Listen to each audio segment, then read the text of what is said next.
আপনাদের অনেক অনুরোধে চুয়াডাঙ্গা জেলার জীবননগর উপজেলার কেডিকে ইউনিয়নের কাশীপুর গ্রামের সেই বিখ্যাত জমিদার বাড়ি আজকে হাজির হয়ে গেলাম, যা আমাদের চুয়াডাঙ্গার অনেক অধিবাসী এই বিখ্যাত জমিদার বাড়ি সম্পর্কে কিছুই জানে না। এই জমিদার বাড়ি যদিও এখন একটা ধ্বংসস্তূপ আকারে পড়ে আছে, বাচ্চা থেকে শুরু করে বয়স্ক সব ধরনের মানুষই কিন্তু কবি শরৎচন্দ্র চট্টোপাধ্যায়ের নাম আমরা শুনেছি। তার লেখা বহু কবিতার গল্পও আমি পড়েছি। তিনি কিন্তু তিনার গল্পে বহু গ্রাম অঞ্চলের করুণ কাহিনী আর বাস্তব চিত্র ফুটিয়ে তুলেছে। এই কাশীপুরে জমিদার বাড়িটা তার মামার বাড়ি ছিল। তার দুই মামা জমিদার মিনাই কুমার ও বিনাই কুমার ভাই। নাম দুইটা শুনে মনে হচ্ছে আহা কি নম্র ভদ্র ছিল দুই ভাই, কিন্তু ইতিহাস ঘাটলে দেখা যায় তারা ভয়ঙ্কর রকমের অত্যাচারী ছিল। তাই সিদ্ধান্ত নিলাম আজকেই চলে যাব আমাদের সবার সেই মামার বাড়ি। এইটা সন্তেশপুর 4 রাস্তার মোড়। তো এখন আমরা একতারপুর বাউরের সামনে দাঁড়িয়ে আছি, মানে সন্তেশপুর রোড হয়ে সন্তেশপুর রোডের মাঝখান দিয়ে বাম সাইডে আমরা চলে এসেছি। তারপর এইখান থেকে আমরা সোজা কাশীপুর রোডে চলে যাব। এইখান থেকে আনুমানিক 7 কিলোমিটার দূরে আমি যতটুকু শুনেছি। আর এটা হচ্ছে একতারপুর বাউর, এখানে প্রচুর মাছও পাওয়া যায়। কাশীপুর যাওয়ার রোডটা খুব সুন্দর ছিল, আমার তো একদম মন কেড়ে নিয়েছে। তো যাই হোক, ছোটোবেলায় আপনারা সবাই মনে করে দেখেন বাংলা বোর্ডের বইয়ে আমরা সবাই পড়েছি মহেশ নামের একটা গল্প, এবং গল্পে গফুর নামের এক গরিব কৃষক অত্যাচারী মামাদের কাছে কিভাবে অত্যাচার হয়েছিল সেই কাহিনী ঘিরেই এই জমিদার বাড়ির খ্যাতি। আসলে খ্যাতি কি কুখ্যাতি জানি না, তবে জমিদার হিসেবে আমার কাছে কুখ্যাতিই মনে হয়েছে। আমরা কাশীপুর 4 রাস্তার মোড় দিয়ে গ্রামের ভিতর নেমে পড়লাম সেই জুলুমকারী মামাদের বাড়ি দেখার জন্যে।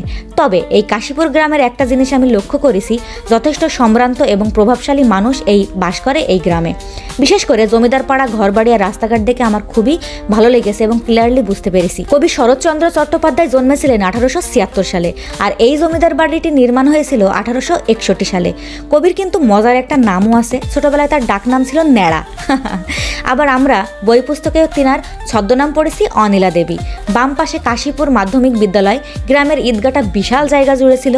মূলত সুন্দর আকাশের এই দৃশ্যটা দেখার জন্যই আমরা থেমেলাম।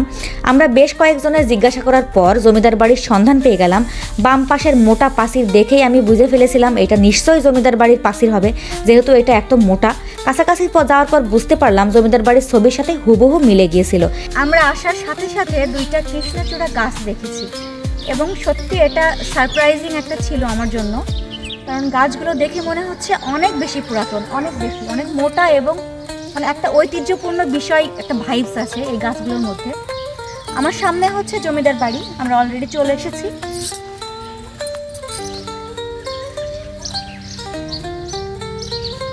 তো আমরা হচ্ছে ভিতরে যাওয়ার এখন প্রিপারেশন নিব এবং সব কিছু আপনাদেরকে দেখাবো, A to Z আমি আপনাদেরকে দেখানোর চেষ্টা করব। জমিদার বাড়ির মেন রাস্তা বা গেট নাকি গাছ দুটোর মাঝখানে ছিল, আর তার সামনে ছিল হাতিশাল ও ঘোড়াশাল। ব্যাপারটা মজার, তাই না? আসলে ওখানে গেলে তেমন কিছু অস্তিত্ব এখন আর দেখা যাবে না। সেই বিশাল জমিদার বাড়িতে আমি পা রাখার পর নিজেকে একটু স্পেশাল ফিল হচ্ছিল। 100 বছরের পুরনো এই বাড়িটি আগে কতই না জাঁকজমক এবং রমরমা ছিল। একবার ভাবেন তো, খাওয়া দাওয়া থেকে শুরু করে সব কিছু। আমার একটু সুলতান সুলেমানের ভাইবস আসতেছে, হচ্ছে টার্কিশ সিরিয়াল, আমি অনেক দেখেছি সিরিয়ালটা। তো সব কিছু মানে সুন্দর একটা পুরাতন ভাব। আর বরাবরই আমার পুরাতন জিনিসের ওপরে একটু মানে জানি না, একটু দুর্বলতা কাজ করে, কেন জানি না, খুব ভালো লাগে। এই মেঝেটা মুজাহিদ করা, আমি শুনেছিলাম সেই আমলের মুজাহিদ করা, যেটা অত্যন্ত আশ্চর্যপূর্ণ।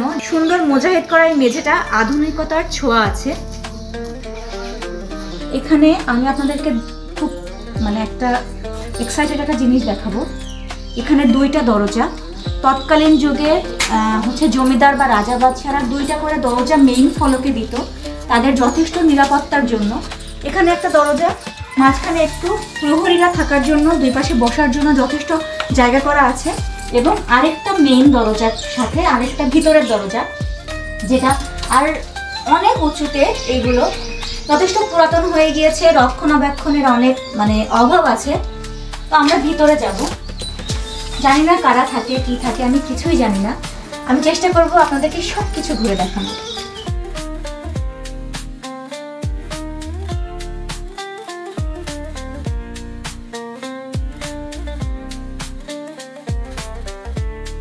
এখানে এই লোহার পাইপগুলো দেখে মনে হচ্ছে শৌচাগার ছিল।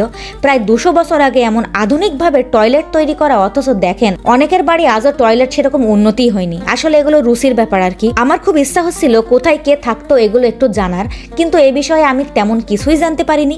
এই যে ঘরটা দেখতে পাচ্ছেন, এইটা বাইরের ঘর। এই ঘরে নাকি জমিদারের স্ত্রীদের পালকি রাখা হতো এবং প্রহরীরা থাকতো। এই পালকিটা কিছুদিন আগেও নাকি ছিল, কিন্তু দুর্ভাগ্যবশত এখন আর এই পালকিটা দেখতে আমরা পারিনি। তবে একটা সৌভাগ্য আমাদের জন্য দাঁড়িয়েছিল। আমার কলেজ লাইফের একটা বন্ধুর সাথে আমার দেখা হয়ে গেল। তাকে আমার এক মামা খবর দেওয়ায় আমি এসেছি শুনে আমার কাছে ছুটে এসেছিল। তারই কারণে জমিদার বাড়ি এক অংশ আমরা ঢুকতে পেরেলাম। ঢোকার পরে জানতে পারলাম এই পুরো বাড়ির জমিদার বাড়িটা 2 বোন 2 ভাগে ভাগ করে নিয়েছিলেন। 1947 সালে বর্তমান বসবাসকারী মালিকরা জমিদারদের সাথে বাড়ি এবং জমি বিনিময় করে বাংলাদেশে এসেছিলেন। গফুর চরিত্রের মহেশ গল্পে যে করুণ কাহিনী ছোটবেলায় আমরা পড়েছিলাম, সেই হৃদয় বিদারক কাহিনী সত্যি সবার চোখে পানি নিয়ে এসেছিল। কিন্তু সেই গফুর নামের কাউকে আমরা সেভাবে খুঁজে পাইনি, সেটা সম্পূর্ণ কাল্পনিক ছিল। জমিদার মামারা সেই সময় গরিবদের এত অত্যাচার করেছে ভাবলে সত্যিই খুব খারাপ লাগে।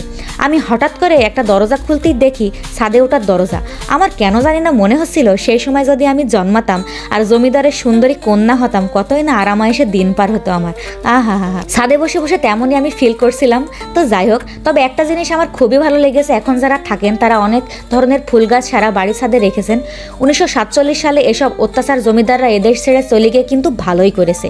অন্ততপক্ষে গরিব চাষিরা আর সাধারণ জনগণ এই অত্যাচারের হাত থেকে রক্ষা পেয়েছে।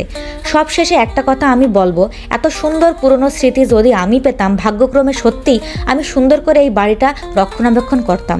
আমার আরশি তো এরকম রাজা বাদশাদের খুবই পছন্দ করে, এদের কাহিনী শুনতে খুবই ভালোবাসে সে এবং দেখতেও খুব পছন্দ করে। ওভারঅল সব কিছু মিলিয়ে এই বাড়িতে যারা এখন বসবাস করে, আমি একটু কথা বললাম, তো আমার খুবই ভালো লেগেছে। ওনারা অত্যন্ত রুচিশীল সব কিছু মিলিয়ে। যদিও রক্ষণাবেক্ষণের জন্য যথেষ্ট মানুষ এ বাড়িতে নাই, এখন অনেক মানুষ এডুকেটেড হয়ে শিক্ষিত হয়ে বাহিরে চলে গিয়েছে, তারপরেও একটা দাদিমার সঙ্গে আমার কথা হলো, যিনি নানার সূত্রে এই জমিদার বাড়িতে এসেছিলেন জমি বিনিময় প্রথার মাধ্যমে 1947 সালে। মানে ওনার শাশুড়ি বা নানা শ্বশুর এই সময় এসেছিলেন। ওনার শাশুড়িরা 2 বোন ছিলেন, একাংশ এদিকে একাংশ ওইদিকে। তো যাই হোক, ওনার সাথে কথা বলে আমার খুবই ভালো লেগেছে বিষয়টা, এবং পুরো বাড়িটা আমি একটু আধটু ঘুরে দেখলাম, বাইরে থেকে ঘুরে দেখলাম। আর এখন একটু আবাসস্থল হয়ে গিয়েছে, বসবাসকারী ভিটা, সেহেতু বাড়ির ভিতরে যাওয়াটাও আসলে ওইরকম ভদ্রতার খাতিরে পড়ে না। তো ওভারঅল সব কিছু মিলিয়ে আমার বেশ লেগেছে।